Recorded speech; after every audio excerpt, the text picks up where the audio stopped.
When I play a video game, there is a sense of risk, and that creates a sense of excitement. And I believe that that can actually send electrical energies from my senses into my heart. It also helps that the game has like certain bright colors. I believe that's part of the reason Zelda is such a successful game, is because all these bright colors stimulate a wide range of frequencies within the body's receptive systems, rods and cones in the eyes, and sends different types of energies to the body. You can also think of anything like this. I try to think of my reality in terms of the energies that it's sending me. It's good to try and play video games with other people because they also create a significant energetic benefit, and it's important to try and get everyone out of the fear mode, or to relax out of it, not get out of it. And then, of course, that's a very complex subject. It's like, oh, just get out of the fear mode. It's important that ultimately I try to generate more energy. I try to find an experience that allows me to generate more energy than I am expending. Sometimes video games and computers, and you can put the effects of things like sugar as well, and like certain foods can generate a lot of energy in the moment, but ultimately I end up spending more energy or losing more energy than I'm gaining, and more energy is depleted, or the body is not fed the kind of healthy energies that it needs.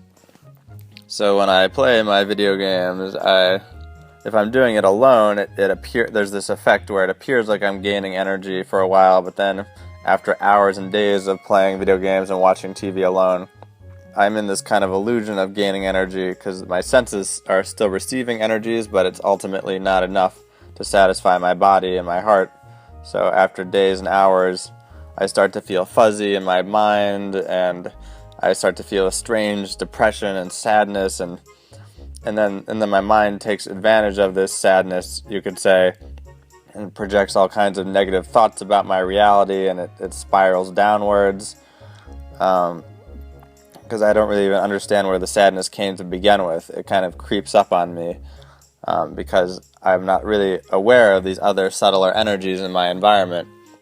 The light energy of being outside and the energy of people, it can be subtle, and I might want to avoid people because there are all kinds of negative things that appear to happen, but really often I find it's not as negative as it appears. So I try to get out there or find ways to bring people into my habitat or life, and my way of being. I try to bring my way of being to them or integrate it with them, rather than feeling like I have to be a certain way or be the way they are, not the way I am. So I try to kind of maintain who I am while being with people in a kind of relaxed way. Coming back to the video games, even simply when I'm playing my video games, something like opening a window, like allowing light to enter the room. Any kind of light can do. You can speculate about differences between sunlight and electric light, but any light is creating a whole range of colors and vibrations. Different colors have different frequencies that stimulate me in different ways. I try to have the space be well lit, and maybe hopefully there's fresh air coming in. Ideally I can have people there also with me. I try to play in a space where people can come in, or I'm not like locked in my room. I really wouldn't recommend that at all, if possible. It can be tough if you don't want to be interrupted, so ideally there would be a whole shift in just the way we do things. Like I would play my video games in some kind of community space where people could walk in at any time, or there's this kind of low pressure, instinctive connection that just happens and doesn't happen, or it's not something I have to think about. But now in our current society, we often have to make a plan and call somebody, and I'm an advocate of just the kind of walk-in connection where there's already kind of a habitat happening. I think that can be very effective and help us get in tune with our natural rhythms, what just feels right. We're not constantly like fighting our feelings versus what is right, like what our feeling becomes what is right. When I understand how this subtle energy works and I see everything in my life as a means of generating these electrical signals and light energies within my body, then there isn't as clear a line between right and wrong, or should and shouldn't.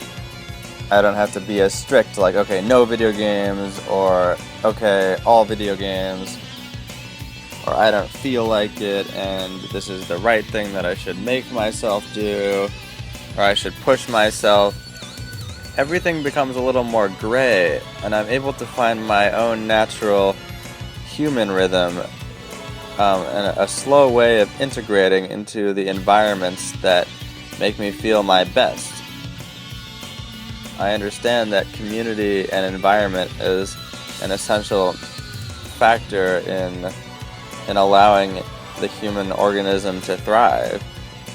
I don't have to be so hard on myself or fight to draw out power from within. I can allow my body to go at the pace that it wants to go. I don't have to develop stigmas about, okay, video games and TV are bad, sugar is bad. Like, I can see it as, even if I mess up and eat too much sugar, I can use Reiki on my stomach, or I can use my body's healing capacities, these subtle energies, to undo some of this damage. I can see the positive in what I'm doing. Even my thoughts have an energetic influence on who I am. I can find ways to enjoy my video games in ways that become energetically healthy in the long term, and enjoy other things I'm passionate about in group environments, or in environments that invite other people in, so I'm not locked into a zone of focus, like I'm open and receptive to my environment. Even a lot of time when we socialize, we can be locked in with our focus on a particular subject or this anxiety mode of relation. But when I slow down and relax, like over time around people, I learn to go into this more open, receptive mode of relating. That it's not as flashy. Like, this is a big point, that it's not flashy. Like, it doesn't get me the attention or the status right away. But ultimately, it's the source of like real power and influence with people. But it's very gradual at first. It's very mellow. It's very calm. It's all about making people feel safe. When I go at this slower rhythm, I become more open and receptive to my environment. It's not about kind of impressing people with clever topics, and yet I eventually will tap into a kind of brilliance, to the full potential of my body. But to do it, I really have to prioritize, like, relaxing and slowing down, noticing the rhythm my body wants to go at, and not getting caught up in the anxiety like networks of other people, because it's really all over the place. And in groups, it can be especially intimidating. You feel like you have to be a certain way, but that is the time when we can be our most powerful, if we're not intimidated. So we slow down to this kind of open, receptive rhythm, and maybe I see, oh, hey, someone over there is smiling, or that person kind of made a joke, but no one noticed her make a joke. But maybe I look and I smile at her, and I give her that attention, and that matters to her, and it benefits me as well. Like, there's this energetic exchange, and I didn't have to fight for it, or I didn't have to impress anyone or earn it. Like, it's free energy. Like, I've already have it, because instinctively we all want to be loved. So when I get out of this anxiety mode of relation and just really slow down and just do what feels natural and right, like, I become much more attuned to these phenomenon, to when I can tell when somebody is looking for the love, they're looking for a chance to relate, and they're looking for attention in a healthy way. And so then I start noticing these opportunities for free energy, and it's subtle energy, but it really is powerful, and it helps people relax, and in the long run, like, it really builds. It makes people feel safe with you. It makes people want to see you again. And it takes very little output. There's very low cost So I'm not exhausted.